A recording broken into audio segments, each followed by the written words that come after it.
prends pas la parole, tu l'auras jamais. J'ai appelé. Donc, il y a quelque chose à dire. On en arrive à notre deuxième débat de ce week-end sur la paix pour la commémoration de l'assassinat de Jean Jaurès. Donc là, un débat plus en particulier sur ce que nous avons intitulé « Lutter pour la paix, est-ce nécessaire ?» Donc, deux lignes de recontextualisation du mouvement de la paix. Donc, né avec la guerre froide, ce mouvement n'a cessé de lutter pour vaincre la méfiance entre États et pour imposer le respect des règles de coexistence pacifique. Et nous avons plein de questions. Donc, de nos jours, en 2018, lutter pour la paix. Est-ce toujours mobiliser de vastes secteurs de l'opinion pour remporter d'importants succès de protestation? Est-ce toujours une action pour la coexistence pacifique face aux situations nouvelles engendrées par l'évolution des événements dans le monde? Il y a aussi le mouvement de la paix qui s'est développé dans l'action. Existe-t-il autrement que dans l'action des comités de paix? Et protester contre les guerres, oui, mais comment? Le mouvement de la paix est un mouvement de masse qui repose sur des milliers de bases dans les quartiers, les villages, les entreprises et les établissements. Les bases se sont-elles toutes effondrées ou réduites à peau de chagrin? Affirmer que la paix, les luttes pour la paix et pour l'indépendance des peuples sont de toute nécessité. Oui, mais voilà, est-ce suffisant à dire pour faire et obtenir victoire? Est-ce vraiment nécessaire pour obtenir gain de cause contre les rivalités nationales de travailler en commun? C'est toutes ces questions qu'on peut se poser autour de la question de la nécessité de se battre pour la paix.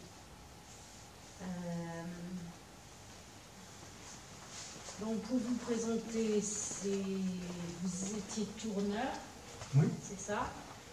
Et donc j'avais même fait une petite plaisanterie, même si les actions et les actes ont changé de tournure, j'ose dire ainsi, ce sont celles qui peuvent s'aborder les tentatives de violence, de menaces, de conflits, même si elles se sont transformées. Un dernier paragraphe sur l'actualité. Enfin, à l'heure d'une dénonciation de la dangerosité de l'OTAN, de ses politiques mortifères, les pacifistes demandent la dénucléarisation du monde sans utopie. Ça, c'est très important, sans utopie. En effet, les populations sont en droit de proclamer, pour garantir au monde l'entière sécurité dont il a besoin, dont ils ont besoin, une renonciation solennelle à la violence et à l'arbitraire, un arrêt des sentiments de jalousie et de rivalité malveillante. Les expressions libres, les productions artistiques concourent à consolider la paix entre les peuples, participent à la réflexion collective. Ce sont des combats contre les déshumanisations et l'indifférence. Nous sommes tous citoyens du monde et les territoires n'ont pas de frontières. Le mouvement de la paix nous invite donc, par son idée de paix entre les nations et de non-violence, à une culture mondiale unique, universelle. Voilà, pourquoi ça? Je te donne la parole. Oui, j'ai mis quelques notes parce que, sur un papier parce que je suis très bavard. Alors, c'est comme ça me tient dans mon temps, dans mon timing, hein, ils m'ont dit. Ces notes, elles portent sur la nécessité de la paix, mais avant, si on veut, elles font un petit détour par les années à partir de Jaurès. Sans oublier de dire que la guerre est le plus grand fléau qu'ait connu l'humanité et que connaît l'humanité. Les sociétés qui sont succédées à travers les âges, l'Antiquité, le Moyen-Âge, au bas Moyen-Âge, jusqu'à la guerre de 14, disons qu'on avait des traités de paix entre les rois, entre les princes, etc., mais tous ces traités de paix préparaient la guerre. Et c'était pas possible autrement, finalement, quand on y réfléchit. jusqu'à Jaurès, qui a été le grand pionnier. Et on verra pourquoi. Je voudrais aussi dire que Rousseau, il disait « l'homme est né bon ». Il naît bon. Mais je pense qu'il aurait pu ajouter « il est facile à pervertir ».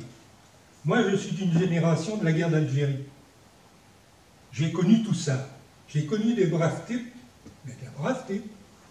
qui étaient au syndicat, métallurgie, dans la région parisienne, etc., qui sont devenus des salopards.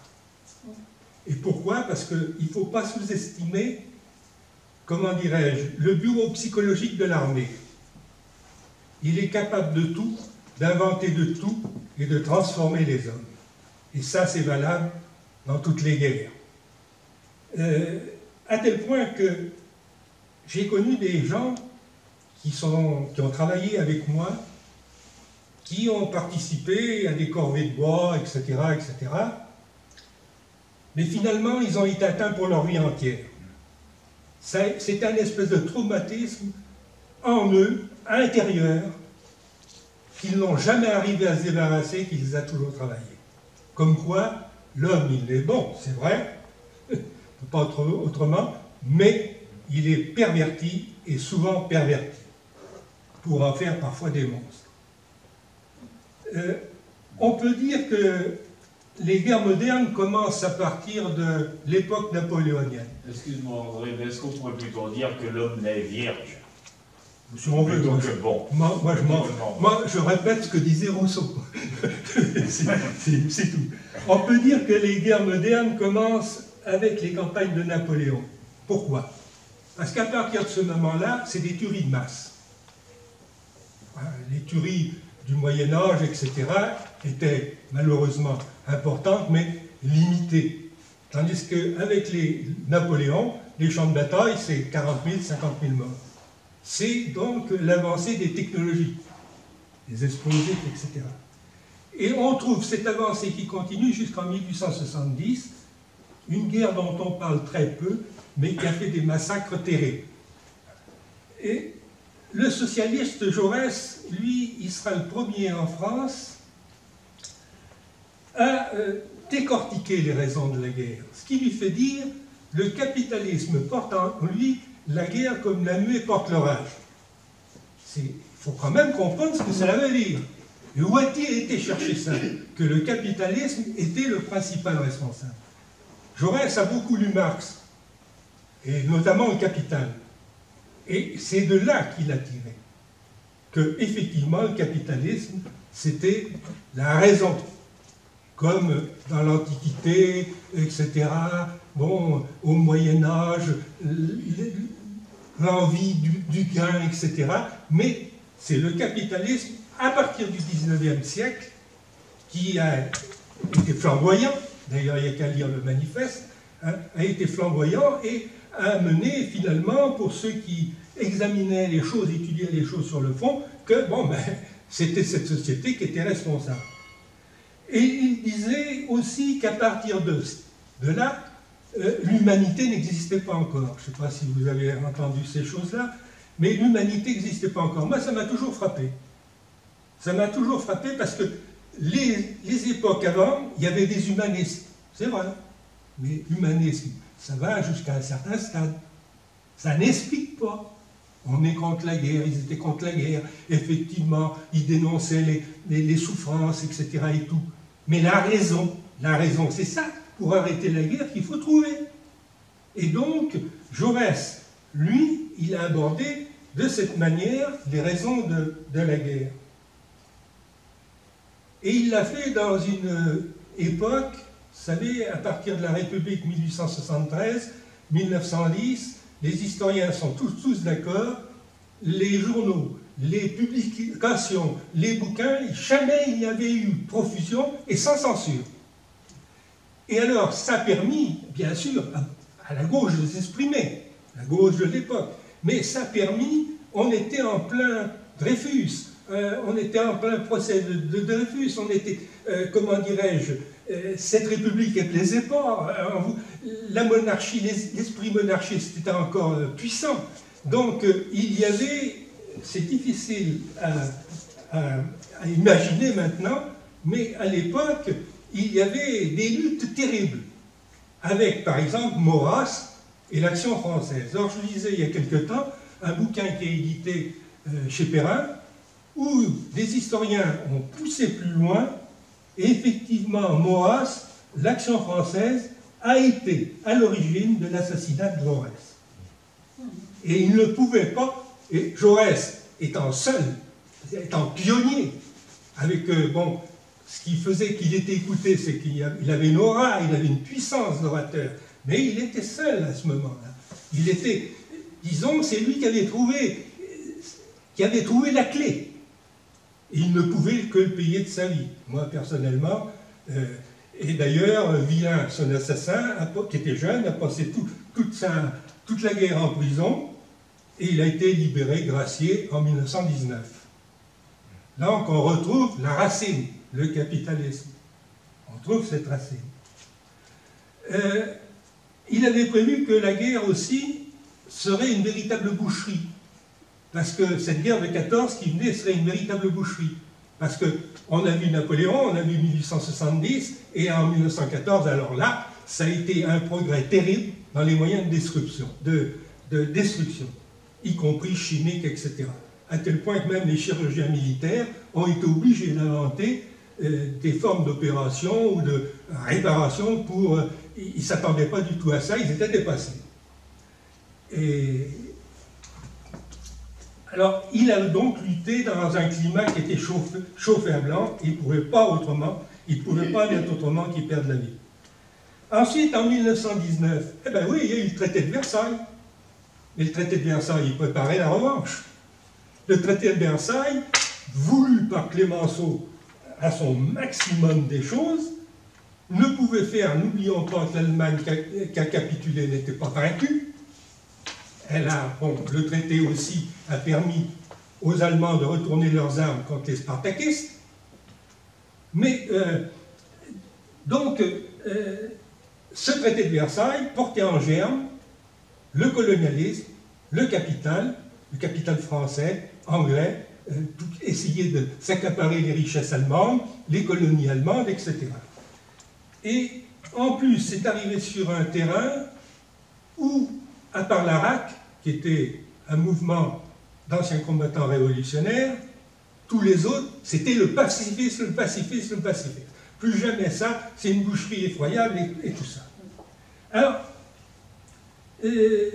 en 1922 et en 1930, ça a été la lutte du Rif, ça a été la lutte de la guerre de Syrie. Tout ça a fait des dizaines de milliers de victimes. C'est très oublié aujourd'hui, mais c'était l'emprise du colonialisme pour débarrasser, pour éviter que les Allemands ne prennent ces colonies. En 1932, il s'est passé une chose. Langevin, Romain Rolland, Barbus vont être les initiateurs du Congrès mondial contre la guerre. Je dis bien contre la guerre, je ne parle pas de la paix, hein, qui a lieu à Amsterdam et qui se prolongera à la salle Pleyel. On appellera ça le mouvement Amsterdam-Pleyel. Il s'était construit aussi une espèce d'ONU qu'on appelait la SDN, la Société des Nations, qui va faire faillite.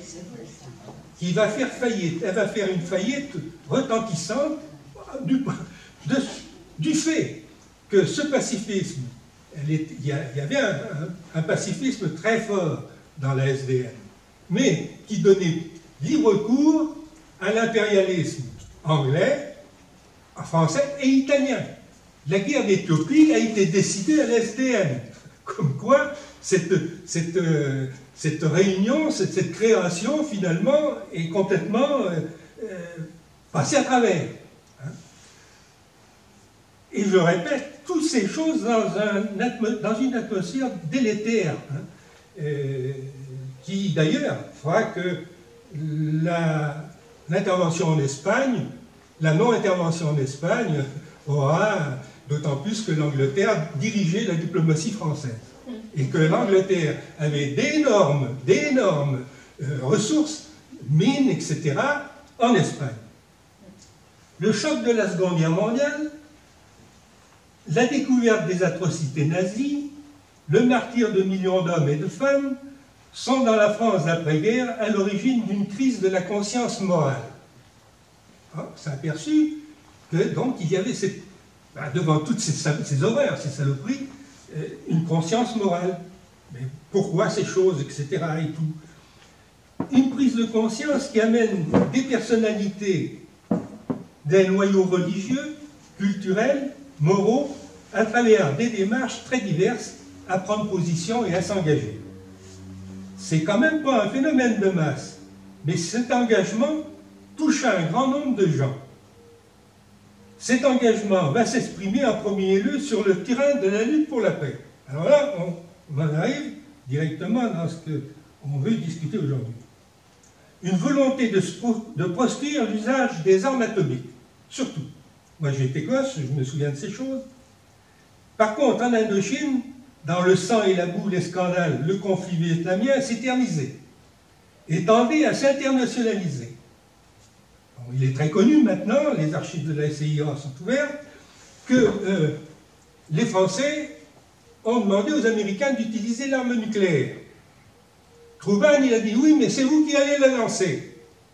Il avait lancé cette sur Nagasaki et Hiroshima, et très intelligemment de leur part, il disait on vous la donne, mais vous l'utilisez. Alors là, quand même, le gouvernement français, ils ont reculé.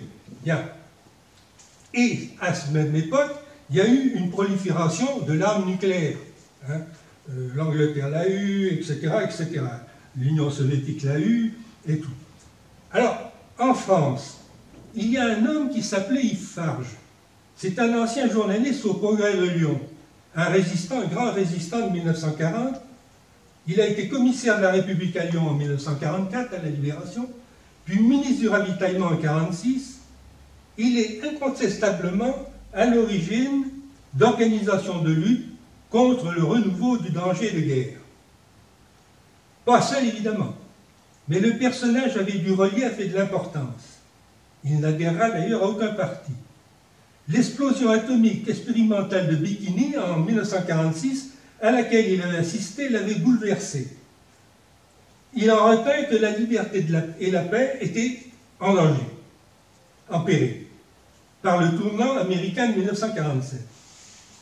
Il faudra en 1948, il va fonder en 1948 ce qu'on appelait les combattants de la liberté, qui développèrent leur implantation par des conseils communaux.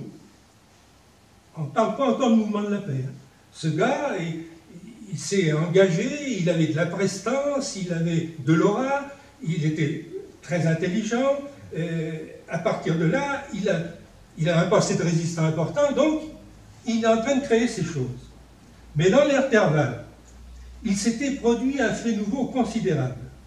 Un appel d'intellectuels polonais et français avait suscité la tenue en Pologne.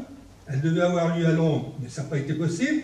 Elle a eu lieu en Pologne, alors je ne sais pas si je prononce bien, à Wrocław, une conférence mondiale où se retrouvèrent 2300 personnalités de tous les pays appartenant au monde des lettres et des arts.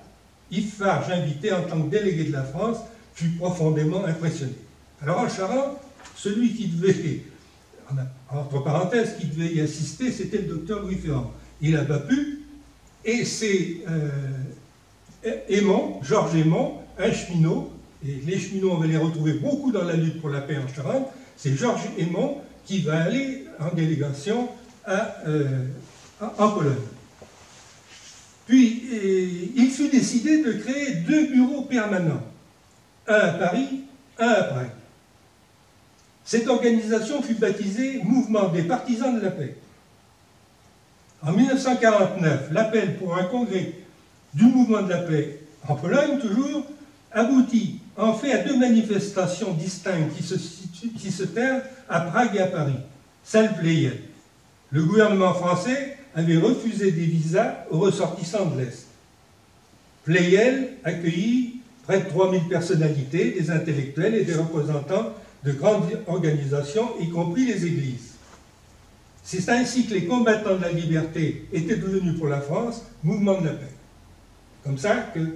Et des conseils communaux ont passé au comité de paix. Les conseils communaux ont passé au comité de paix. Cette mutation bénéfique, cette insertion dans un puissant courant mondial, ce recrutement à la fois intellectuel et populaire, furent grandement facilités par les médiations du PC. Alors moi qui suis un vieux militant de la paix, quoique ça fait quand même quelque temps que je ne suis plus rien, on m'a souvent dit, oui, le mouvement de la paix, c'est le Parti communiste. Bon, c'est vrai que la médiation du parti s'est faite à tous les échelons, sans qu'il faille y voir autre chose. Autrement, on n'aurait pas pu développer un mouvement de la paix comme on l'avait développé, comme on l'a développé par la suite, si ça avait été un mouvement purement communiste. Une confirmation du fait que la paix était devenue la préoccupation majeure du Parti communiste français. Il voyait que la guerre, la paix, était en danger, l'arme nucléaire, l'Indochine, la Corée, parce qu'il faut en parler aussi de la Corée. Hein. Alors, à partir de là, il va y avoir un mouvement de masse considérable contre la guerre.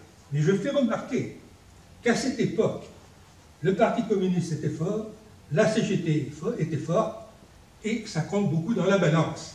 Il y avait quand même 5 millions d'adhérents à la CGT, je ne sais combien au parti, et on était présents, et effectivement, notre présence bien organisée a profité pour lancer le mouvement de la paix.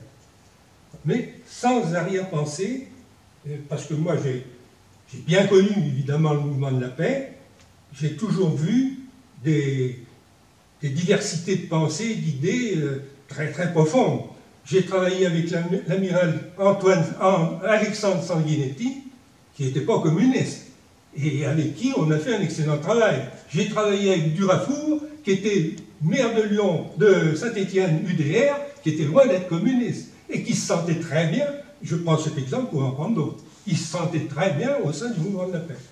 Donc, ça convenait, la stratégie du mouvement de la paix convenait parfaitement à cette lutte de la paix. En 1950, au moment des rodomontades de Truman, le Conseil mondial de la paix va se réunir à Stockholm, sous la présidence de Frédéric Joliot-Curie, chercheur français, qui fut un des pionniers à l'échelle planétaire de la science atomique. Il décidera avec ses collègues de l'appel de Stockholm, qui non seulement condamnait l'utilisation de toute arme nucléaire, mais en demandait l'interdiction. Cet appel, c'est quand même bien de le rappeler, mais c'est en rapport avec ce que je viens de dire tout à l'heure. Il fallait des forces. Il va avoir 500 millions de signatures, dont 14 millions en France. Et le mouvement de la paix français avait pour mot d'ordre, à cette époque, chaque foyer sera consulté. C'est ce que firent ces militants par dizaines de milliers, inlassablement. Mais rendez compte, 14 millions de signatures, ce que ça représente, c'est phénoménal. C'est phénoménal. 2000 signatures quand on fait quelque chose. En Charente, par la suite, après cet appel de Stockholm, c'est Michel Darvé. Donc il faut que je dise quelques mots sur Michel, qui va prendre la direction du mouvement de la paix départemental. Il va, par ses connaissances dans les milieux religieux, attirer de nombreux prêtres. Et c'était à l'époque où la papauté avait pensé qu'en créant des prêtres ouvriers, ils seraient mieux à même de pénétrer le mouvement ouvrier. Ils ont abandonné par la suite parce qu'ils faisaient des militants de la CGT ou même des membres du parti. À cette époque, moi j'allais aux réunions sans être responsable.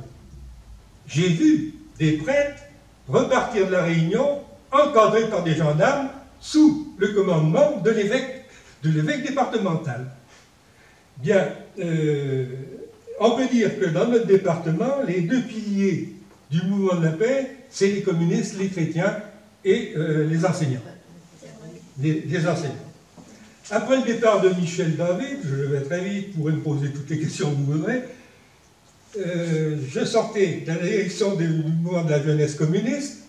Souris, qui était le secrétaire départemental du parti, il m'a dit, c'est toi qui vas prendre la responsabilité de la lutte pour la paix. Ça ne m'avait pas fait du tout rigoler, parce que moi j'aurais espéré faire autre chose. Et je me suis aperçu après, je l'ai dit, je te l'ai dit, hein, que finalement c'est le meilleur souvenir de ma lutte du mouvement ouvrier, cette participation au mouvement de la paix. Alors nos activités, je dis aussi, je répète, que les chrétiens à l'époque s'engageaient énormément. À tel point que Marcel Franck, qui y en a qui ont, je sais pas, ont connu, est mort sur le camp, d'épuisement. Il était secrétaire CGT à Erzur, il avait beaucoup d'activités syndicales, et puis un jour, c'était, il fallait voir comment contourner. Hein. D'autres d'ailleurs en ont eu pas mal de séquelles. Hein. Nos activités, c'était, alors avec ma participation, avec ma responsabilité, c'était bien sûr le Vietnam, la Palestine, le désarmement, etc. etc. Parce qu'on nous a rapproché souvent qu'on faisait que le Vietnam. C'est faux. On a bien passé énormément de temps dans la lutte pour le Vietnam, mais en même temps, quand on regarde la collection Combat pour la paix, hein, c'était l'Afrique, c'était la Palestine, c'était le désarmement, et toutes ces choses-là. Et en Charente, plus particulièrement, notre bataille contre les bases américaines. Il y en avait une en Charente, la Bracole, mais il y en avait quand même plus de 80 en France. Ouais. Ça aussi, il ne faut pas l'oublier. On avait plus de 80 bases américaines en France. Alors, la Braconne, Christiane, on s'est suivi tout le temps, elle peut s'en souvenir, on ne les laissait jamais en paix. On écrivait sur les routes, on collait des affiches, on fabriquait des affiches, on allait en manifestation à la porte principale d'entrée du camp, elle peut le dire, on voit encore la grosse lance tenue par les military police prêts à être ouvertes, on aurait fait sans doute un joli voyage, mais enfin on ne les laissait jamais, jamais, jamais en paix. Bien, alors, je clôt là-dessus, j'y reviendrai si vous souhaitez, mais j'aimerais aborder maintenant quelque chose qui nous intéresse directement, et qui, à mon avis, est très grave, et dont on ne parle pas. Je l'ai dit à la secrétaire syndicale départementale, vous ne parlez jamais de la paix. À la DCN, on parle encore un peu de la paix, parce qu'il y en a encore qui ont quelques souvenirs de la chose. Parce qu'à la DCN, on avait monté un comité de paix dans une usine d'armement. Ça a été très bon pour mon avancement. Je suis resté sans avancement de 1964 jusqu'au jour qu'ils m'ont foutu dehors. Alors, et avec des casse-têtes assez terribles, DST et consorts. Mais comme on faisait tout au grand jour, et qu'on s'appuyait sur les organisations syndicales, qu'on faisait des collectes au drapeau pour le Vietnam, au drapeau c'est avec une toile devant les entrées, on était difficile à coincer, à part qu'on nous brimait, casser notre carrière et consorts. Jusqu'à une période récente, selon le général théoricien militaire Clausewitz, vous l'avez sans doute entendu cette chose, la guerre était la continuation de la politique par d'autres moyens. C'est connu, je n'invente rien. Mais depuis peu, qu'est-ce qui se passe actuellement là, dans les jours qui viennent de passer? Depuis peu, et notamment la nuit du 13 au 14 avril, date des frappes des États-Unis, du Royaume-Uni et de la France, ont visé des positions syriennes sans valeur militaire, sans prévenir personne, on a frappé comme ça d'un seul coup. Pas de discussion. Il s'agit de faire accepter, finalement. Alors, à partir de là, la formule de Clausewitz, elle est caduque. Politique, abus, elle s'estompe. C'est grave. Il s'agit de faire accepter qu'une guerre avec la Russie nécessite une recomposition du tissu militaire et industriel des États-Unis. C'est le but de l'opération. Trump veut montrer les faiblesses des capacités militaires actuelles par rapport à cette ambition. Frapper la Syrie. Ouais, vous voyez, nous, on y va. Mais deuxième échelon, frapper la Russie ou la Chine, il faut les moyens. Bien. Aussi bien idéologiques, dans le crâne des gens, que militaires. Dès janvier 2018, hein, cette année, le secrétaire de la Défense, il a mangé le morceau. Jean Mattis avait dévoilé la nouvelle politique de défense reposant sur la possibilité d'un affrontement militaire direct entre les États-Unis, la Russie et la Chine. Moi, je suis ça de très près parce que, bon, ça a toujours été. Hein, je suis ça de jour en jour. Il s'agit là d'une rupture par rapport à la stratégie en vigueur depuis 20 ans, celle de la guerre contre le terrorisme. Mattis a précisé, c'est la concurrence entre les grandes puissances et non le terrorisme qui est maintenant le principal objectif de la sécurité nationale américaine. On ne peut pas être plus clair. Durant ces 20 dernières années, la fonction de police, tout ce qu'on a vu comme guerre locale, etc., c'était une fonction de police. Elle était centrale dans la structure impérialiste car les États-Unis ne faisaient pas face à des États ennemis. Ils faisaient face à des groupuscules, talibans, Daesh, etc., mais à des États voyous. Considéraient ça, l'Irak, comme un État voyou. Et ils se sont institués comme gendarmes du monde, les États-Unis. La guerre se résumait à une opération de maintien de l'ordre, plus ou moins, ou de chaos, comme en Palestine, en Irak. Le rapport était asymétrique, si je puis dire. Les États-Unis n'étaient confrontés qu'à des États faillis ou à des groupes terroristes. C'est là qu'il y a un revirement brutal et très rapide. La nouvelle stratégie de défense nationale opère une rupture avec cette vision en reconnaissant l'existence d'États souverains qui entrent en rivalité, États souverains qui entrent en rivalité au niveau militaire et économique avec les États-Unis. Alors que la lutte antiterrorisme abolit la différence entre ennemis et criminels, puisque les ennemis sont des criminels et les criminels sont des ennemis, la notion d'ennemi reprend ici tout son sens. C'est des ennemis. En effet, le scénario n'est plus celui des guerres limitées de l'ère Bush ou Obama, mais bien celui de la guerre totale, comme en 40-45, qui entraîne une mobilisation complète des ressources du pays.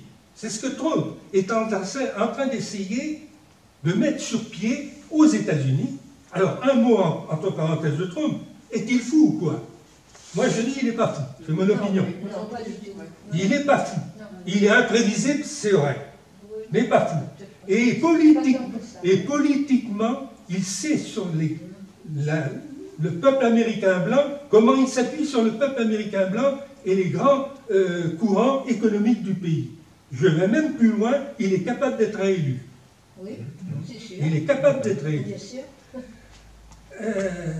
Or, la guerre totale, parce que quand même, il ne faut pas oublier qu'on est à la période de l'arme nucléaire qui est disséminée un peu partout. Or, la guerre totale, de par l'existence de l'arme nucléaire, peut acquérir ici une nouvelle dimension, celle développée par Clausewitz des guerres absolues. Elle est la volonté abstraite, parce que finalement c'est abstrait cette chose-là. Il n'y a plus de base. Tu es mon ennemi, pas. Voilà. C'est moi qui décide que tu es mon ennemi, pas. C'est abstrait, si on veut. Moi, c'est le mot que j'ai trouvé le mieux. Elle est la volonté abstraite de détruire l'ennemi. Tandis que la guerre réelle est la lutte concrète et l'utilisation nécessairement limitée de la violence, parce qu'il y a toujours cette racine politique. Et là, il n'y en a plus. Clausewitz opposait ces deux notions, abstraites et concrètes, car la montée des extrêmes propre à la guerre absolue ne pouvait qu'être une guerre abstraite.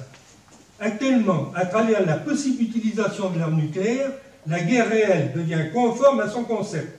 La guerre absolue quitte son statut d'abstraction norminative, elle devient abstraction réelle. On en discutera si vous voulez. Pour Clausewitz, la guerre était la continuation de la politique par d'autres moyens, mais la guerre absolue échappe au calcul politique. Le rapport guerre-politique se renverse. C'est la guerre qui ne parle pas sur la politique. Elle n'est plus la forme la plus haute de la politique. Son achèvement, c'est son achèvement momentané.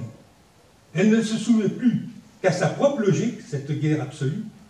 Elle n'obéit qu'à sa propre grammaire, si j'ose dire, celle de la montée aux extrêmes. Ainsi, une fois déclenchée, la guerre nucléaire échappe au cran d'arrêt de la décision politique. Je frappe, le plus vite possible, je te surprends, il n'y a plus de cran d'arrêt de la décision politique. De la même manière que la mondialisation du capital échappe au contrôle des États et plus généralement à toute forme de régulation. Si on transporte ça sur le domaine économique. Trump s'adresse donc à son opinion publique. Mais en même temps, il s'adresse à ses alliés, membres de l'OTAN. Alors ça aussi, on est dedans. Hein? Ou bien vous enflez vos dépenses, vos budgets militaires, ou bien les États-Unis, qui d'après lui supportent l'essentiel de la charge des dépenses de l'Alliance, vous retireront le dit bouclier protecteur états-unien.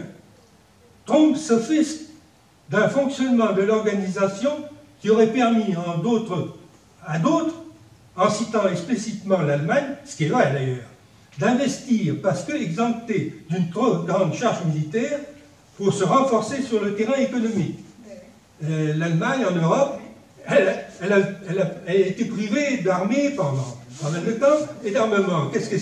Je vais le dire d'une manière triviale, elle a fabriqué des casseroles et elle a pris de l'avance économiquement. Ce qu'oublient d'ailleurs beaucoup de gens. Concurrence déloyale, d'après Merckx. Alors la Merkel, elle s'en défendit à tout. Elle a dit, c'est quand même pas vrai. On va consacrer 1,5 du PIB contre 1,2 aujourd'hui. C'est une très forte hausse en termes absolus, ce qui est exact. Paris, lui, alors là, Paris, là, on est les meilleurs. Le meilleur appui, c'est Paris, le meilleur appui à Washington.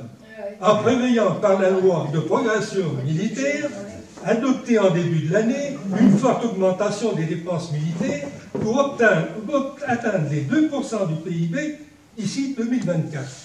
Alors, je n'aime pas utiliser les chiffres, mais actuellement, combien ça représente l'ensemble militaire, etc., de la France? Ça représente 425 milliards.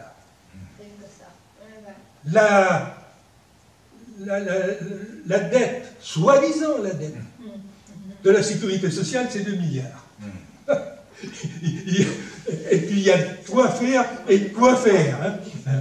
Donc, je fais remarquer aussi qu'en même temps, quand on paie, la fabrication de l'armement, ça coûte cher.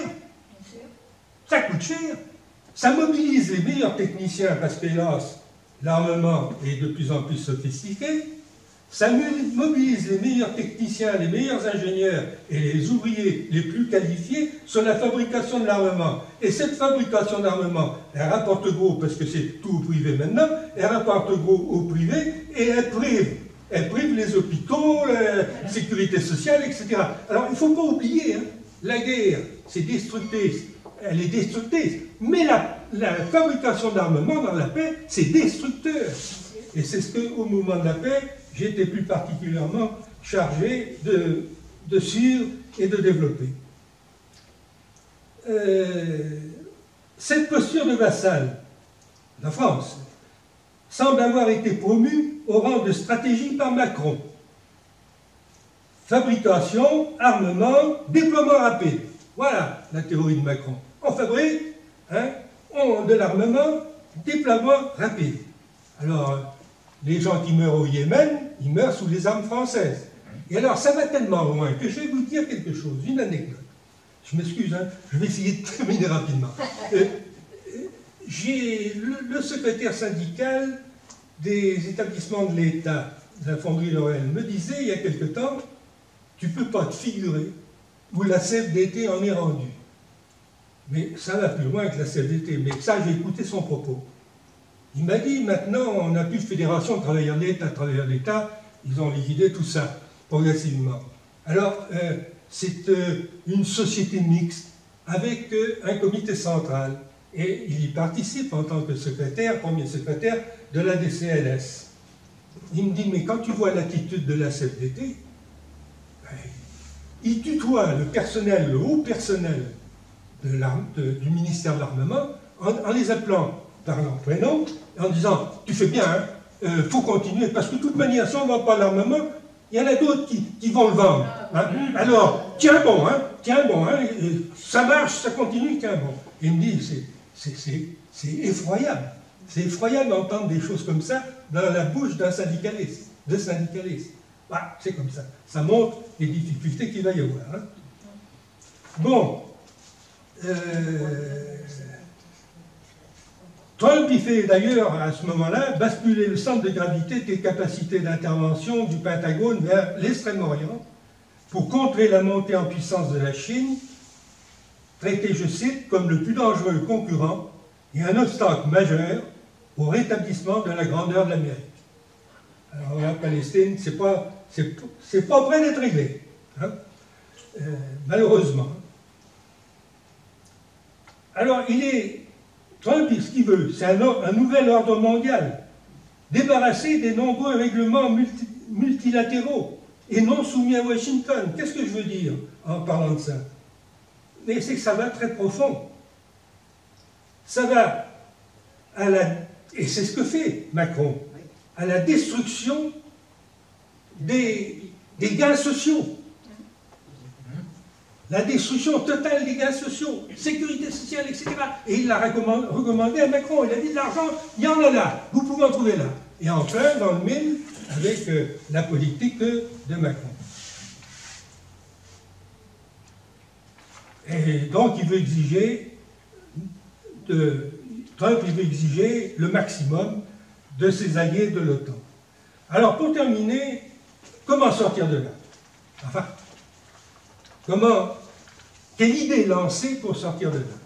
Alors après, la recherche des forces, ça sera une autre chose, c'est une autre chose. Ça, j'ai mon point de vue, mais bien. Tout d'abord, l'idée d'une sécurité commune n'est pas utopiste. Je vais le démontrer. En juillet, nous avons fêté le 50e anniversaire du traité de non-prolifération des armes nucléaires. Je rappelle au passage que le mouvement de la paix a été une organisation membre de la campagne internationale pour l'abolition des armes nucléaires, prix Nobel de la paix en 2017. Il ne faut pas l'oublier. Donc, si on arrive à décrocher le prix Nobel, c'est que les forces de guerre ne sont quand même pas toutes seules. Cet anniversaire a été l'occasion, à l'initiative du mouvement de la paix français, de demander un sondage à l'IFOP sur le thème, je cite, « Les Français, les dépenses militaires et l'élimination des armes atomiques ». Alors tenez-vous bien, c'est là qu'il y a des possibilités.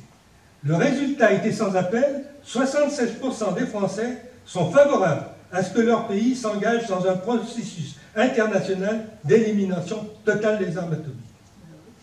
C'est quand même quelque chose qui tient la route. Ça.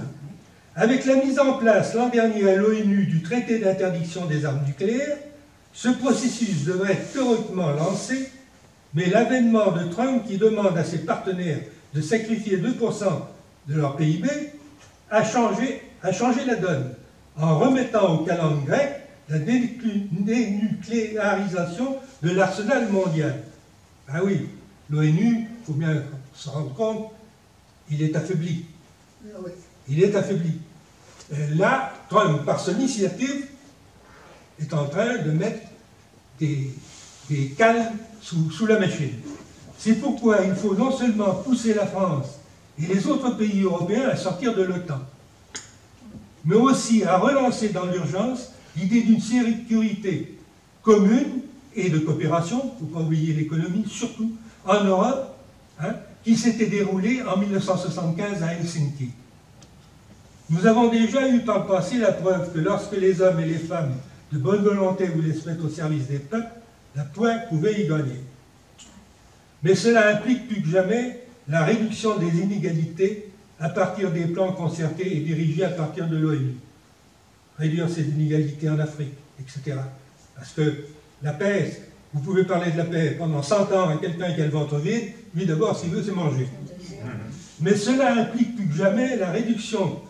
Donc oui, Exemple, la réalisation des 17 objectifs de développement durable adoptés à l'ONU, concomitant avec une réduction des budgets militaires.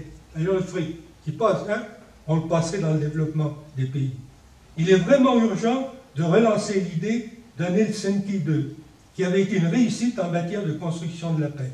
À l'époque, les deux grands blocs s'étaient entendus, ça a été le résultat de cette lutte, pour mettre en avant le principe des droits de l'homme et des libertés fondamentales. C'était le point d'ordre de ce qu'on appelait alors la détente. Voilà.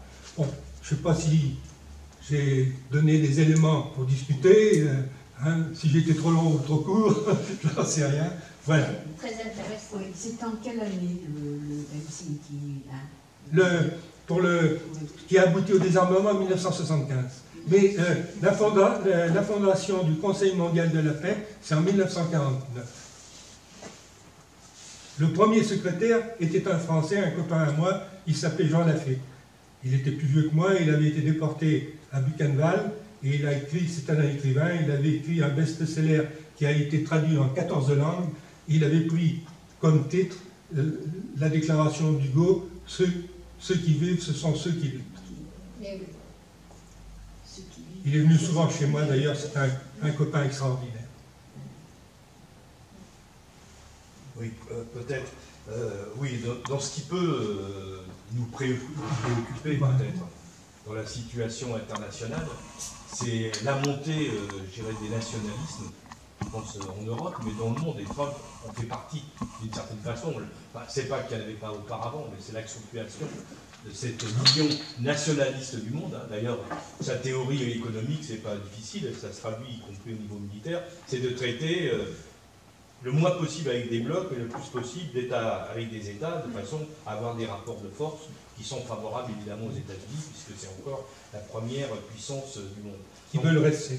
Ce développement des nationalismes et des fascismes, je dirais, dans toute l'Europe, avec on voit apparaître des revendications territoriales nouvelles, comme on a pu connaître à la guerre de 14, etc., ou à la Deuxième Guerre mondiale, donc qui vont créer des tensions nouvelles, en dehors de celles qui existent déjà, nombreuses, hein, parce que on ne peut pas dire que, parce qu'on dit souvent, grâce à l'Europe, on a vécu en paix, les gens ont ce sentiment-là, mais des guerres, il y en a tout le temps eu, pratiquement, depuis la création de l'Europe, pas toujours sur nos territoires, mais enfin, il y a quand même eu la Yougoslavie, etc., qui a éclaté avec des guerres nombreuses et difficiles. Donc, et l'Ukraine. Et l'Ukraine, enfin, oui, il y a une multiplicité de guerres et qui ne sont pas toutes terminées.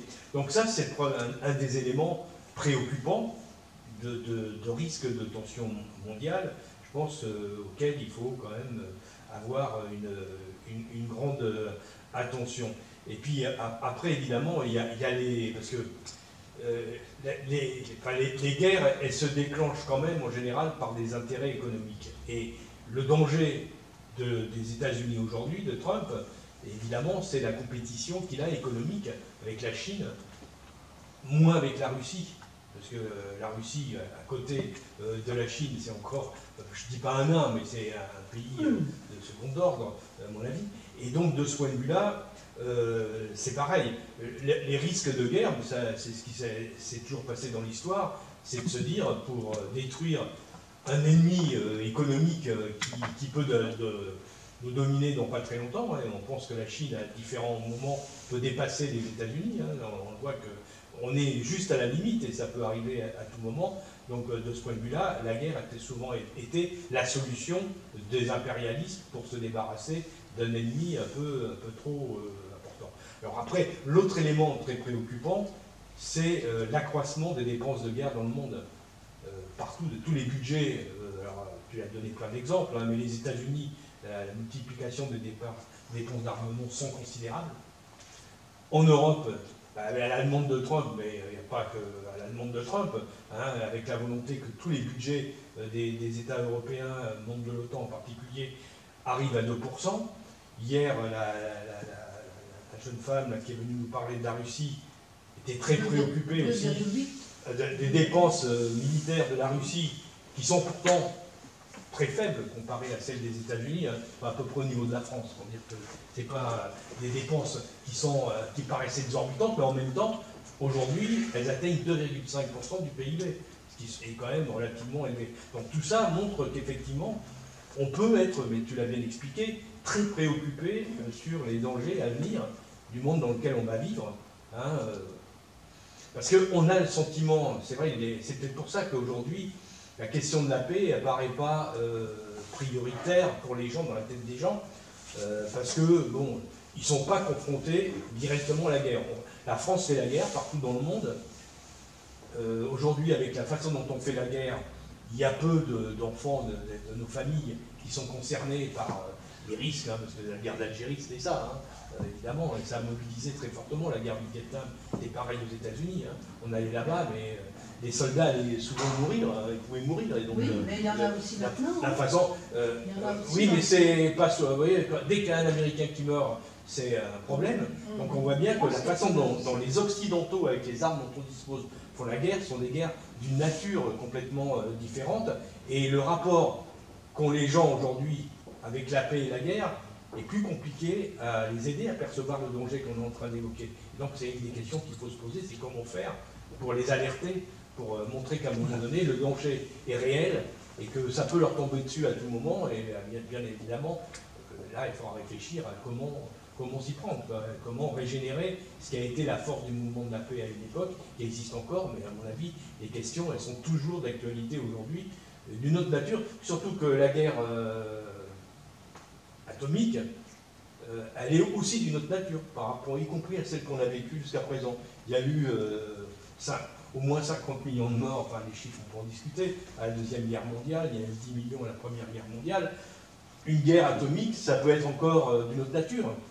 Hein, et c'est l'extermination d'une partie de l'humanité. Une fusée, une seule fusée, vitrifie toute la France. Ensuite, il y a une recherche très poussée sur la miniaturisation de l'arme nucléaire. C'est-à-dire qu'ils combinent dans leur... là où ils veulent être le plus vite possible, c'est la miniaturisation. C'est le but à l'uranium, le but de char à l'uranium. Hein. Mais aussi, quand tu parles des pertes, effectivement, tu as raison. Quand il meurt 3 soldats, c'est 3 de trop. Mais quand il meurt 3 soldats, bon.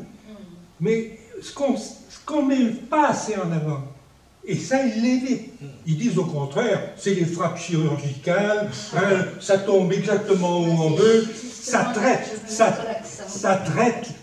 parce que c'est leur mot, c'est leur vocabulaire, ça traite le sujet. Hein. Mais les pertes civiles sont considérables. À la rigueur, il vaudrait mieux être militaire que d'être civil. Bien sûr. Et là-dessus, on se tait. Et là-dessus, on se tait. Regardez au Vietnam, au Yémen, ça fait dans l'ordre de 12 000 morts. C'est tout des civils. Un combattant ou de l'autre côté. Alors maintenant, avec les drones, vous tuez qui vous voulez, quand vous voulez, où vous voulez.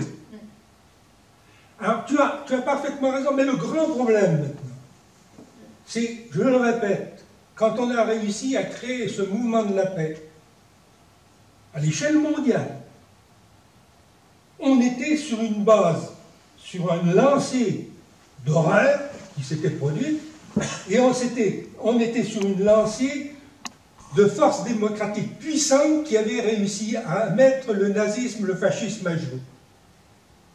Or, maintenant, le fascisme, comme tu dis, il renaît d'une manière puissante, mais sous différentes formes. Et banalisé. Sous différentes formes, mais différentes formes, pourquoi? Parce que c'est l'arme suprême du capitalisme. Alors, en Hongrie, on s'y prend d'une manière, le fascisme, en Yougoslavie d'une autre, en France d'une autre. Hein, en France, c'est quand même grave ce qui se passe. On a des polices parallèles à l'Élysée. Oui. On a des gens qui sont à l'Élysée qui se permettent d'aller dans les manifestations quand c'est la figure aux manifestants.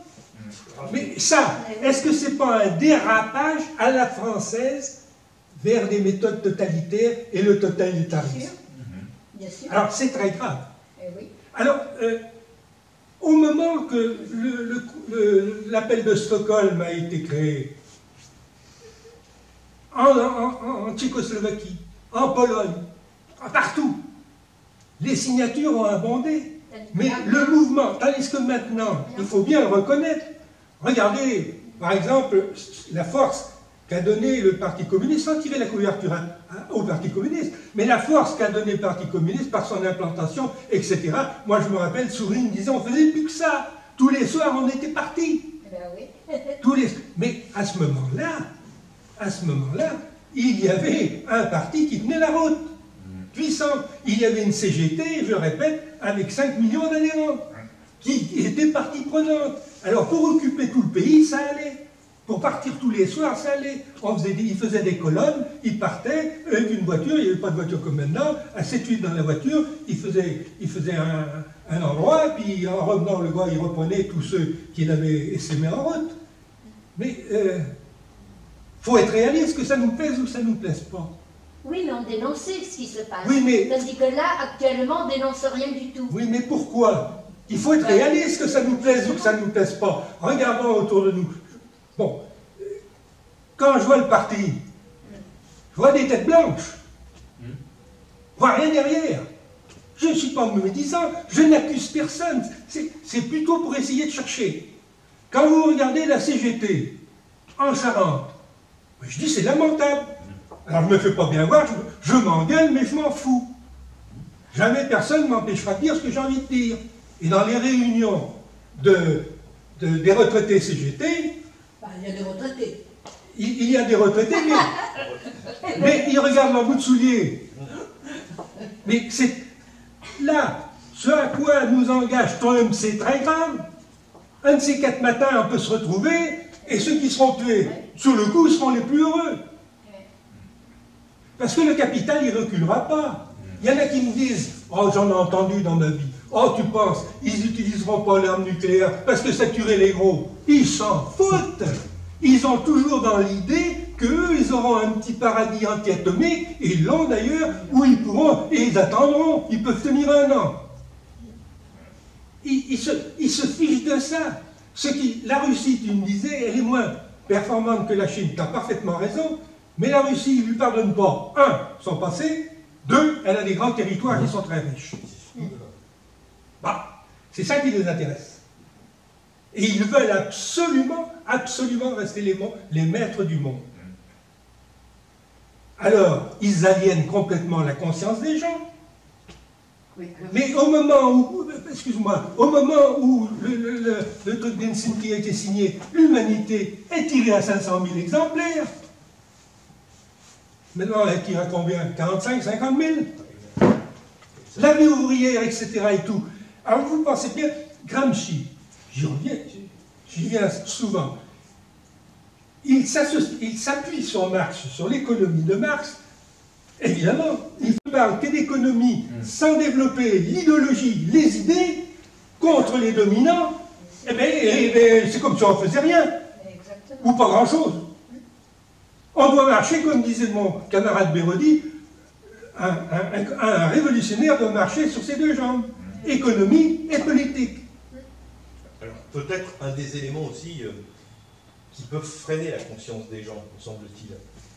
C'est à un moment donné, on a été toujours confronté, parce que le problème n'est pas réglé du tout, avec un autre mouvement fasciste qui s'est créé dans le monde, qui est Daesh, mouvement terroriste, qui fragilise énormément ce rapport avec le besoin de la guerre. Je ne pense pas que les gens ont été défavorables à l'intervention au Mali ou à l'intervention contre Daesh en Irak.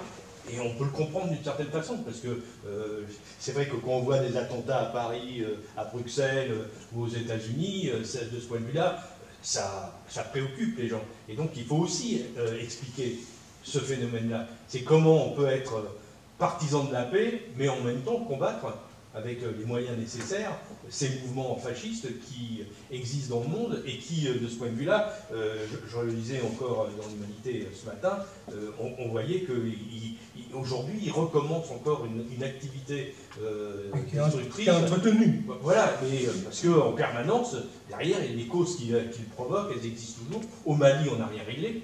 Hein, on a fait la guerre au Mali. On règle rien et ça coûte 600 millions par an. Voilà, mais ceci dit, le problème existe aussi. Donc la question, c'est bien. Alors, c'est une question politique et une question aussi que tu as expliqué à économique pour les gens qui vivent dans ces territoires qui sont fragilisés. Mais ceci dit, ça aussi, c'est un élément qui freine la conscience du besoin de paix, parce que les gens ils disent, bah, si on peut les détruire, tant mieux, quoi. Hein. Et, voilà, donc il faut aussi réfléchir à ça, comment on amène de façon intelligente cette difficulté réelle.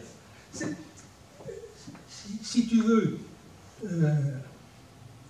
c'est quand même assez curieux. C'est pas mes amis, loin de là, ils m'en ont fait beaucoup voir. Mais dans les services de renseignement, ils expliquent les choses clairement. Ils disent, le Mali, ce qu'on fait, il y a même un général, je ne me rappelle plus comment il s'appelle, il a dit, le Mali, jamais on s'en sortira. Et lui-même, il dit, pour la raison, il dit, quand on laissera les gens dans la misère, dans l'ignorance et tout, eh bien, il y aura des Daesh. Eh bien voilà. Eh bien, les Daesh. Justement, c'est ça qu'on n'explique pas. Oui, mais il faut des soldats pour l'expliquer. Ah oui, mais à la population, on peut aussi l'expliquer. Mais que c'est la misère qui développe ces groupes-là. Je suis entièrement Et d'accord. ça, c'est notre travail de l'expliquer. Oui, je suis entièrement d'accord avec toi, il faut le faire. Il n'y a pas de petite bagarre, il n'y a pas de petite lutte. Mais enfin, moi je vois ma commune. Bon, j'ai 80 valets. J'ai le cœur qui bat de travers. Je ne peux pas, à moi tout seul, alors qu'à une époque, on était une vingtaine. Je ne peux pas, ou même plus, je ne peux pas, moi tout seul. C'est là que le grave problème se pose. Est-ce que cette lutte des idées, on va la remporter ou pas? Et on part avec un sacré retard. Il faut regarder les choses en face. Ça ne sert à rien de se gargariser. André, s'il te plaît. Moi, je voulais, je t'écoute avec ça, et plus tu parles, plus je trouve des idées. Bon. Ah ben c'est bien.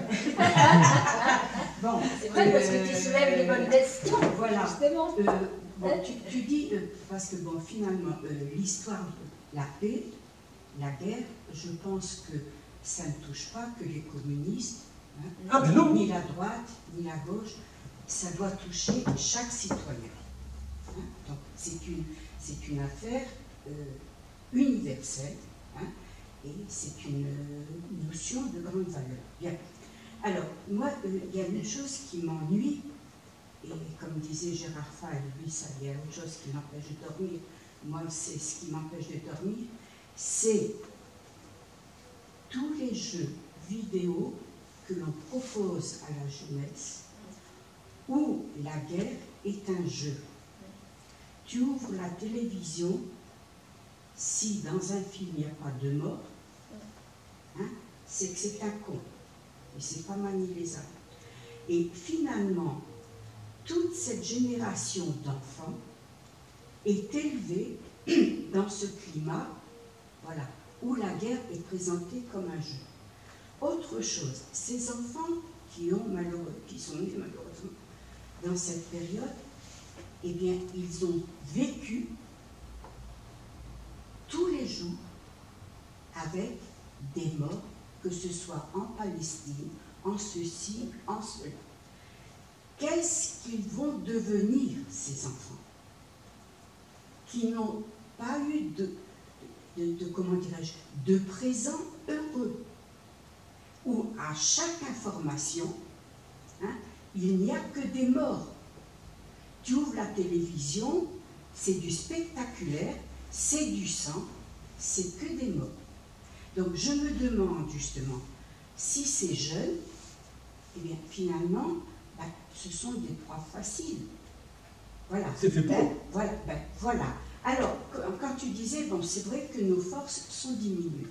Mais justement, est-ce qu'on ne pourrait pas, par exemple, bon, avec d'autres, bon, s'adresser à des parents d'élèves, des comités de parents d'élèves, pour les avoir à nos côtés et en faire de cette affaire de la paix, mais quelque chose de très important. Hein. Donc ça, j'ai parlé. Bon, ensuite, je voudrais que tu m'expliques, parce que je vois que j'ai mal compris, parce que tu sais, toi, tu as vécu dedans, donc tu donnes des informations. D'accord, bon, mais voilà. Tu as parlé que l'ONU avait fixé 17 objectifs pour utiliser l'argent de l'armement. C'est bien ça. Pour utiliser l'argent de l'armement et autres également. Et autres, voilà. Parce qu'il y a un pillage tel qu'il y a quand même de la réserve pour pouvoir en retourner là-bas. Voilà. Alors, dis-moi, est-ce que, par exemple, c'est possible d'avoir ces 17 objectifs? Est-ce qu'il y a une liste qui existe? Ça pourrait être notre support pour une bataille. Mais il faut demander à la direction du mouvement de la paix. À la direction du mouvement. Direction nationale du mouvement de la paix. D'accord. On en sait pas mal de ça, de ces listes. Hein. Oui, mais les objectifs de l'ONU, moi je ne les ai pas dans la oui, tête. non, mais on a toutes les suppressions qui sont programmées là, par rapport à la Sécu, tout ça. Ah non, non, elle parle d'autre chose. C'est pas ça. Elle parle d'autre chose. C'est les objectifs que l'ONU fixe. Ah, d'accord, oui, d'accord. Oui, c'est non, autre mais j'avais chose. pas compris là ce que tu dis.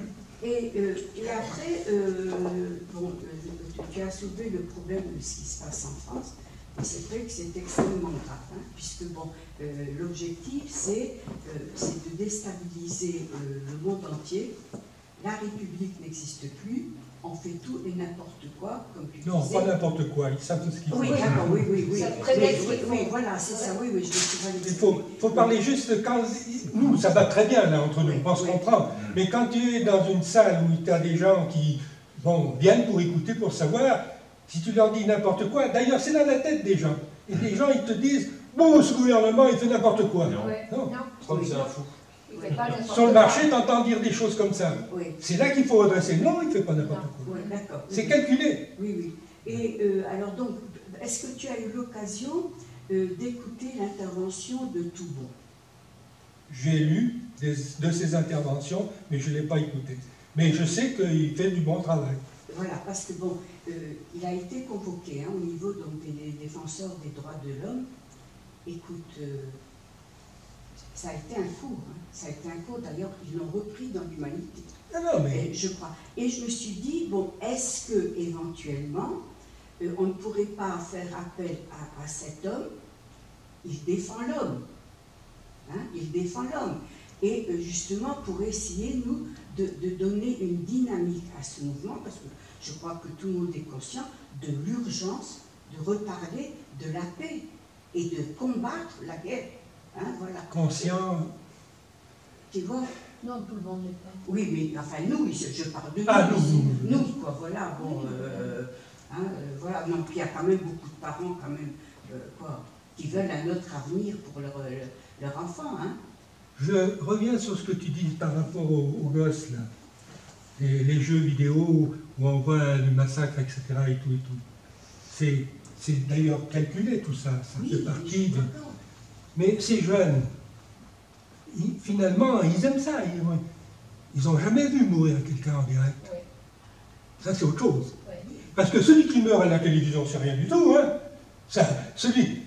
En image comme ça à la télé, c'est rien. Et avoir dans les bras un copain qui est en train de mourir et que le sang pisse partout, c'est autre chose. Je peux te le dire. C'est autre chose. Là, on avait 19 ans, on avait 20 ans, on était donc jeunes, on ne jouait pas au machin, là. Le gars, il appelait sa mère, il était en train de canner. Et après, il fallait recevoir la mère en disant, des officiers, il est mort sans souffrir. Ils sont toujours morts sans souffrir. Bien, mais entre eux, ça se comprend. Il y a regarde les gosses, ils aiment jouer à la guerre, etc. Mais finalement, c'est pas qu'ils aiment. C'est pas de vous. C'est pas qu'ils aiment ça, c'est que malheureusement, tu as des jouets qui sont faits pour attirer les jeunes dans ce sens-là. Et à l'école, il y aurait, au lieu dans certains moments, des discussions au niveau des cercles d'école, etc., des jeunes, même y compris dans les lycées. Qu'est-ce que la guerre? Qu'est-ce que la guerre en vérité? Ils n'en ont aucune idée. Il n'a aucune idée. Voir quelqu'un là, il chambre en flingue à la télé, boum, il meurt. Et on met un peu de rouge là pour faire du sang, ça c'est pas mourir. Hein. Oui, mais attends, les enfants, celui qui tue, dans un film, il devient un héros. Voilà. Mais oui, mais parce que non, ça... mais justement, donc c'est pour ça que c'est très grave.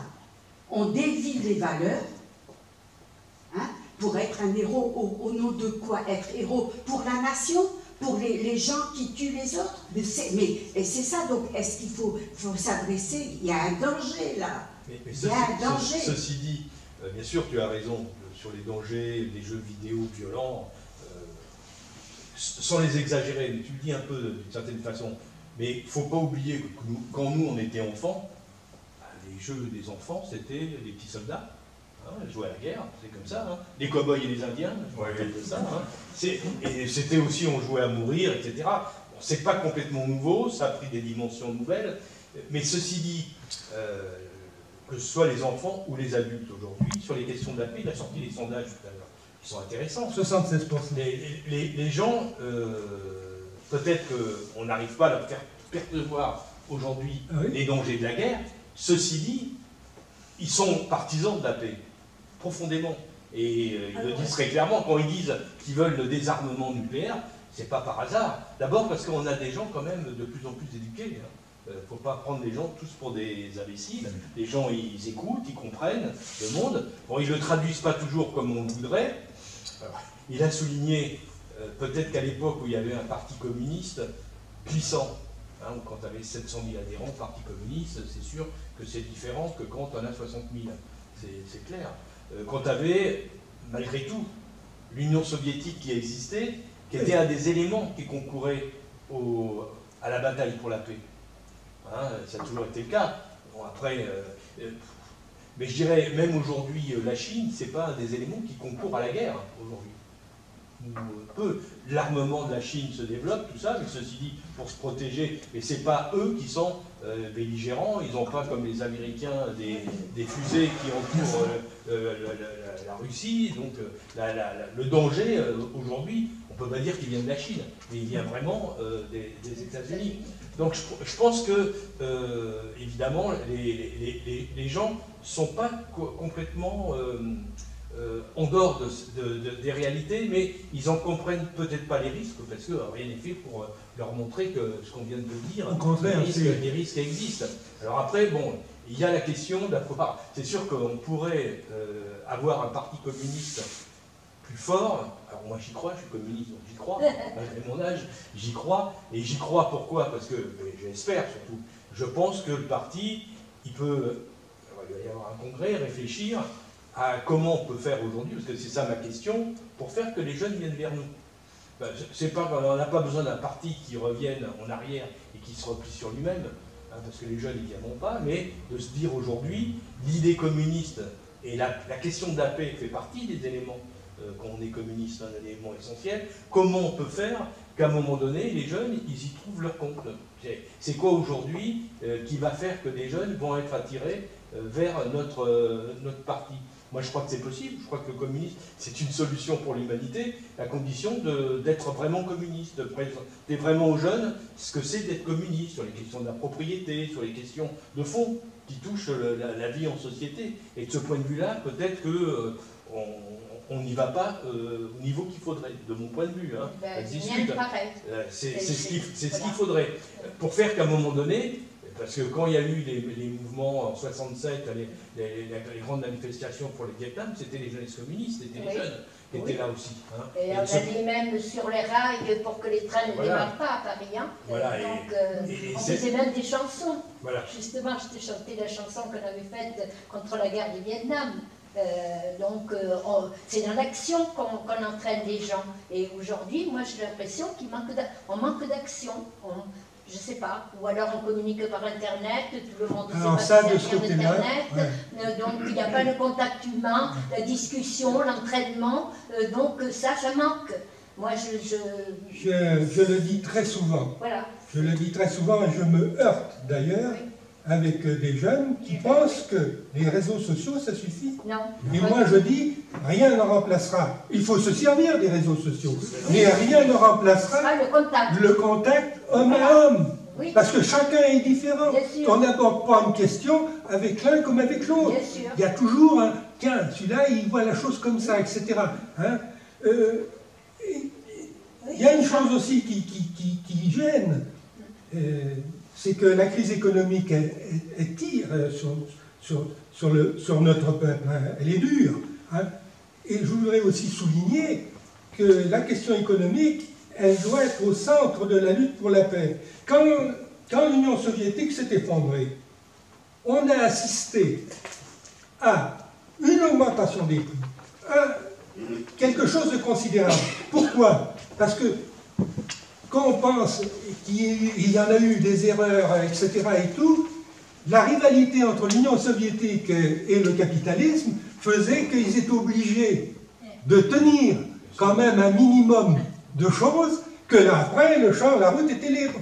Et voilà. La route était libre. C'est ce qui s'est passé, bien sûr. Et oui, c'est ce qui s'est passé. Et c'est pour ça que la question de la paix, on doit l'aborder aussi en même temps avec la question économique. Puisque Jaurès, dans une citation de Jaurès, il n'y a qu'un moyen d'abolir la guerre entre les peuples, c'est d'abolir la guerre économique. Oui, oui, tout est dit. Mais tout est dit, bien sûr. Et développer, c'est l'idée de l'ONU avec les 17 propositions, c'est développer à travers le monde entier, comment dirais-je, des choses, j'arrive pas à trouver le nom, de manière à ce que la coopération, voilà, la coopération. La coopération. Et il y en aurait grand besoin. Vous voyez, si la coopération était bien développée en Afrique, Daesh, il s'effondre, hein? Pas comme ça tout de suite, mais progressivement il s'effondre. Parce qu'il faut se mettre aussi à la place d'un Africain, qu'il soit noir ou qu'il soit blanc, qu'il soit arabe ou ce que tu voudras. Il a toujours été exploité. Il a toujours eu le plus mauvais côté des choses. On lui a fait des promesses, il a été trahi, il a eu le colonialisme, maintenant il a le néocolonialisme. Il a vu que des échecs. Avec la religion qui intervient pour bourrer le mot, il dit après tout, j'en ai rien à foutre. J'ai vu mon frère, j'ai vu ma femme, j'ai vu mes gosses bousillés, j'ai vu ceci, cela, il n'y a qu'une solution, hein, c'est le désespoir. C'est le désespoir devient une arme. Mais oui, exactement. Le désespoir devient une arme. Et c'est ça qu'il faut aussi combattre. Bien sûr. Moi, j'ai eu des réunions avec des jeunes, je leur ai expliqué pourquoi Daesh. Et je leur ai dit, s'il n'y a pas cette coopération qui se développe, si le néocolonialisme continue, ça sera pire que des Daesh qui viendront. Bien sûr. Ça sera encore pire. Et quand on discute, qu'on peut les aborder, qu'on discute, ils comprennent. Ils comprennent. D'ailleurs, ces groupes se sont développés dans la mesure où on a déstabilisé tous ces pays et que la misère a augmenté. Regardez la Libye. Bien sûr. Oh, on a bien travaillé, les Français. Oui. Le BHL, là, il a bien travaillé, il en a même fait un film. Ils ont bien travaillé. Hein? Regardez le pays. Oui. Et puis maintenant, on les paye pour qu'ils empêchent les migrants de venir. Et puis ce qu'ils font, eux, ils trucident les gens, et puis c'est bon, comme ça, ils ne viendront pas. Exactement. Et moi, je trouve que, vous voyez, quand on traite le problème des migrants qu'on ne veut pas, qu'en Occident on ne veut pas, il faudrait expliquer pourquoi il y en a tant, depuis qu'on a déstabilisé tous ces pays-là. On est responsable de ça. Et ça, on ne l'explique pas non plus. Alors moi, je l'explique très bien, mais je rencontre peu de gens du fait de ma santé. Il y a quelque temps, il faut prendre des exemples. J'ai rencontré deux femmes d'origine espagnole. Leurs parents étaient espagnols. Et alors, je les comprends. Il y en a une, elle était au RSA. Elle avait 2 fois rien pour vivre. Et bon, elle a mordu dans l'hameçon que les migrants, ils ont tout ce qu'ils veulent. Hein?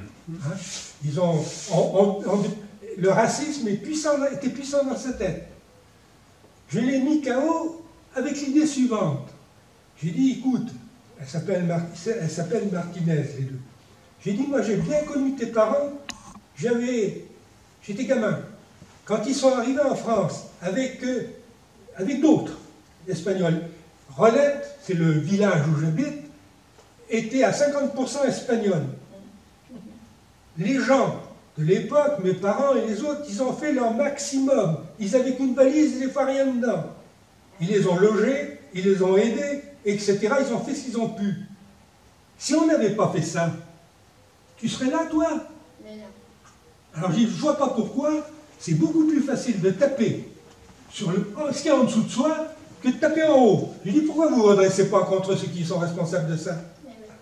Eh bien, j'ai dit, ces filles, elles vont plus me parler. Je les rencontre, elles veulent discuter avec moi. Eh bien oui, mais moi, c'est pour ça que je dis toujours, oui, moi, mais c'est je suis une réfugiée du franquisme, je dis toujours, comme j'ai dit à Jean-Marie... Quoique, on n'a pas toujours été bien brillants. Moi, mon ADN, c'est le Parti communiste, parce que c'est eux qui nous ont tendu la main, c'est eux qui nous ont aidés. Parce qu'en France, quand on est arrivé, on a quand même souffert du racisme. Si on faisait une bêtise à l'école, ça l'espagnol, retourne dans ton pays, tu viens là manger notre pain. Et il n'y a que les communistes qui nous ont défendus. Donc je trouve que c'est quand même important de... Alors la lutte pour la paix, elle est à la fois économique, contre le racisme, etc. etc. Voilà. Elle englobe plein de choses. C'est hautement politique. Et ce que je n'avais pas compris d'ailleurs quand on m'a demandé d'en prendre la charge. Pour le droit des femmes, pareil. C'est hautement politique, c'est passionnant. Travailler avec un gars qui est amiral, il est militaire, Alexandre Sanguinetti, et qui est d'accord avec vous sur les grands principes de la paix. Ça prouve que les frontières, elles ne sont pas si perméables que ça. Mais il y a des chrétiens aussi. Moi, je me souviens, quand j'avais 20 ans, que j'étais à Paris, je travaillais à Levallois. Tous les midis, on allait s'asseoir sur un banc avec un collègue qui travaillait avec moi, qui était chrétien. Son père était bedeau à l'église des Abbesses. Lui, il venait avec la croix. Moi, j'allais avec l'UMA. Et on se échangeait les journaux. Et on tombait d'accord sur beaucoup de choses. C'était... Moi, j'ai beaucoup travaillé. Il y a beaucoup de chrétiens qui sont. J'ai beaucoup travaillé avec les prêtres, les chrétiens, pour la guerre du Vietnam. Beaucoup, beaucoup. Ils l'ont payé cher. Hein. Ils l'ont payé cher. Francis Vico, qui avait déclaré à la Braconne, parce que la Braconne, à l'époque, Christian peut le dire, c'était le mouvement de la paix qui faisait les cérémonies tous les ans. Il y avait du monde, etc., etc. Francis Vico, un jour, il avait fait le discours. Et il a commencé par « à mes camarades communistes ». Le lendemain, appelé par l'évêque, direction fin fond de l'Auvergne. Ça n'a pas empêché de militer au mouvement de la paix. J'ai retrouvé souvent à la direction nationale. Il y avait ce curé qui était de Chabanais, il était curé à la Couronne. Un jour, il me dit « Voilà, il faudrait que tu viennes, je vais faire un appel pour le Vietnam à la messe de Noël. » J'ai pas de problème. Il me dit, il faut que tu trouves... Bon, j'ai dit, je vais trouver ce qu'il fallait. Il a fait son appel. La moitié de l'église a foutu le camp, il restait l'autre moitié. Et l'autre moitié était très généreuse. Seulement, lui, il s'est retrouvé sultan. Ils lui ont fait les pires misères. Et ça n'a pas été fini. Il a quitté la prêtrise. Il s'est marié, il avait un gosse. Il était en misère noire. Alors, avec quelques copains, on est allé à Sainte-Sévère, en Charente-Maritime, à la frontière avec Cognac. On connaissait un copain qui avait une petite entreprise de réparation de machines-outils. On lui a expliqué la chose. Et il l'a pris. Il l'a pris. Moi, comme j'allais dans les fêtes en Charente-Maritime, à Sainte-Sévère, notamment, il y avait une très jolie fête du parti qu'on organisait avec Jean Cartet. Et le gars, je l'ai revu. Il m'a dit autrement, j'allais crever. Ils auraient eu ma peau. Ils avaient du courage. Ils avaient du courage. Ceci dit, parce que bon, c'est vrai que on pourrait avoir une renaissance du mouvement de la paix en Charente, ce serait une bonne chose, c'est évident. Alors hier, mais il faut quelqu'un. Gérard Fay m'a dit qu'il était prêt à s'engager là-dedans. Eh bien, qu'il s'engage. Il m'a dit ça hier. Et pourquoi pas essayer quelque chose le 21 septembre, c'est la journée mondiale pour la paix. Le mouvement pour la paix va être dedans, pourquoi pas essayer de faire exister même à un tout petit niveau. Pour rassembler plus de monde, quoi. Pas seulement, enfin, moi je ne suis pas aussi pessimiste que beaucoup ici par rapport aux jeunes. Hein, l'association intervient de temps en temps dans les lycées, les collèges, l'association Je suis qui est dans le mouvement pour la paix. Je l'ai dit pour le conférencier, je suis la femme solidaire. Et donc, je trouve que les jeunes, parce que quand on intervient, c'est beaucoup autour des femmes dans la Première Guerre mondiale ou des femmes qui ont été déportées ou celles qui étaient dans les comités de la résistance. On parle de ces guerres-là, mais on parle aussi de la situation d'aujourd'hui. Et moi, je trouve quand même les jeunes assez réceptifs aux idées de la paix. Alors après, je dirais que ce qui manque, c'est effectivement de comprendre que c'est l'économie qui fait qu'il y a la guerre. Il n'y aurait pas cette guerre économique, il n'y aurait pas besoin de... Et là, je crois que quand on commence à aborder ça, ils ne comprennent pas trop. Mais je me dis que pourquoi pas montrer que le mouvement existe aussi, même si ce n'est pas le mouvement organisé, mais qu'il y a cette volonté en Charente. Enfin, moi, après, moi, je n'ai pas la force des partis communistes en Charente, mais faire signer la pétition, nous on l'a beaucoup fait signer, pour demander au président de la République d'arrêter les armes nucléaires, ce que la France n'a pas fait. Je trouve que relancer de temps en temps en disant « on vous l'a envoyé il y a 6 mois, vous ne l'avez pas signé, peut-être qu'aujourd'hui c'est le moment de le faire », moi je me dis pourquoi pas. Je crois que tout ce qu'on fait exister, même de façon petite, ça a des conséquences, des répercussions, et ça nous permet d'élargir le champ de nos idées. Ce qu'il faudrait, c'est comment dirais-je, faire une réflexion à quelques-uns. Comment on va pouvoir, peut-être d'une manière petite, mais trouver les premiers volontaires, organisation ou pas, qui voudraient se fédérer, mais il faut quelqu'un qui prenne quand même la direction de l'affaire pour fédérer, c'est plus matériel, matériellement, il faudrait quelqu'un, il faut quelqu'un. Autrement, moi je vois en Charente, on était 37 organisations. Oui, mais ces organisations-là, pour beaucoup, je pense à la plateforme, la plateforme pour la Palestine, Charente-Palestine. Enfin, il y a plein de structures qui existent encore et qui sont là. Sauf que ce collectif pour la paix, ce mouvement pour la paix en tant que tel, avec toutes ces organisations, depuis 10 ans ou peut-être depuis 15 ans, il ne s'est jamais retrouvé. Oui, voilà, chacun fait de son côté pour... voilà, moi je crois que c'est la force du mouvement de la paix, c'était la diversité. Absolument. C'était la diversité. Et moi, j'ai appris beaucoup au contact d'autres. Et d'autres ont appris quand même, j'espère, pas mal avec moi. Et ça permettait, sur le plan national, on était 56 organisations pour la lutte pour la paix au Vietnam. Pour la Palestine, je ne me souviens plus exactement, mais c'est pareil. On était vraiment nombreux. Et les séances du Conseil national et du Bureau national aussi étaient très agitées parfois. Mais on avait tous en commun l'idée qu'on se séparait au moins sur quelque chose. Et en marchant, on verrait qui avait s'approché le plus près de ce qu'il fallait faire. Et c'est vrai qu'il ne faut pas avoir la peur de... On va rencontrer des gens qui ne sont pas comme nous. Bon, alors, sur la paix, tout le monde est d'accord, mais alors après, qu'est-ce qu'on va y mettre? Comment va-t-on faire, etc., etc. C'est pour ça qu'il faudrait créer un petit collectif de travail, qui par la suite pourrait être dépassé. Bien, je dis, peut-être en parler à Gérard, parce qu'il m'a dit ça hier.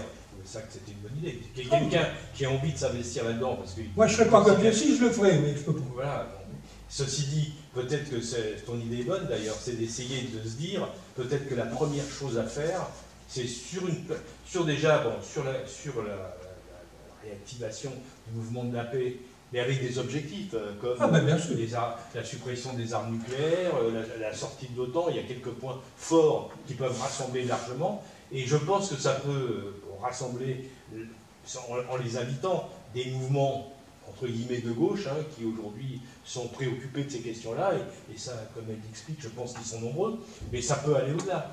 L'invitation, elle peut être plus large que ça. S'adresser aux syndicats. Sur ces questions-là, il y a des questions qui vont s'adresser chez les gens, même qui ne sont pas forcément, qui ne partagent pas toutes nos idées sur tout. Mais c'est impossible. C'est impossible. Au mouvement de la paix, on faisait très attention à ces choses-là, on savait qu'on était tous différents.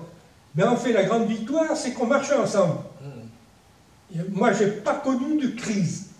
Je n'ai pas connu de crise. Les discussions, quand je présidais un conseil national, c'était pas toujours facile. Hein, mais les discussions, elles étaient vraiment... ça y allait, hein, chacun...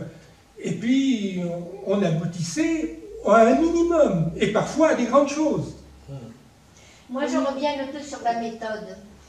Pour rebondir sur ce que disait la camarade, là, par exemple, bon, les signatures sur Internet, c'est très bien, mais les signatures sur un marché au contact des gens, pour leur expliquer que la paix et l'économie a un lien, il n'y a que comme ça qu'on peut le faire. C'est pas la signature sur Internet qui fera quoi que ce soit, ni avancer, ni faire comprendre aux gens que ça a un lien. Il faut s'en servir quand même. Je pense que voilà, il faut bien comprendre une chose, c'est que, bon, tu as raison, hein, c'est toujours, moi je suis régulièrement sur un marché dans différents domaines pour discuter avec les gens, et c'est utile parce que d'abord ils nous connaissent, puis ça permet d'avoir, il faut se dire, hein, quand on va sur un marché, moi je vais au marché de Chalais, bon, on distribue 500 tracts à peu près, bon, tout le monde ne vient pas discuter, mais les gens qui viennent discuter nous connaissent, il y en a toujours de nouveaux qui arrivent, et c'est toujours intéressant. Ceci dit, il ne faut pas mettre de côté, parce qu'il faut toujours se dire, on a affaire aussi, comme c'était expliqué, aux jeunes qui ont une autre façon de pratiquer les relations. C'est comme ça, ça ne nous convient pas, on est âgés, on n'a pas vécu exactement les mêmes choses, mais ceci dit, il fonctionne comme ça, mais des fois ça peut être très fort. Je te rappelle qu'au moment où il y a eu les élections, enfin, où il y a eu le référendum sur l'Europe, et que le non a gagné, il y a un type sur Internet qui avait mis son opposition, et que ça a permis un rassemblement de milliers de gens qu'on n'a pas eu autrement. C'est comme ça que tout existe. Et il ne faut pas les opposer. Et il ne faut rien exclure. C'est un mécanisme qu'il faut mettre en place. Il faut utiliser les méthodes modernes, les méthodes anciennes. Voilà. Tout est bon. Et ça permet à un moment donné de mener une campagne qui permet d'avoir un effet important. Hein. Sur le CETA, il y a eu plus d'1 million de signatures. Ça s'est fait aussi par Internet. C'est comme ça. Hein. Et contre la loi El Khomri. Voilà, hein. Contre la loi El Khomri, pareil. Alors après, ça a eu de l'efficacité ou pas. Hein. Sur le CETA, ça en a eu un peu quand même, malgré tout, puisque la prise de conscience a été réelle, et y compris au niveau politique, ça a eu quelques effets. Mais ceci dit, voilà, mais ceci dit, après, il faut s'organiser, quoi.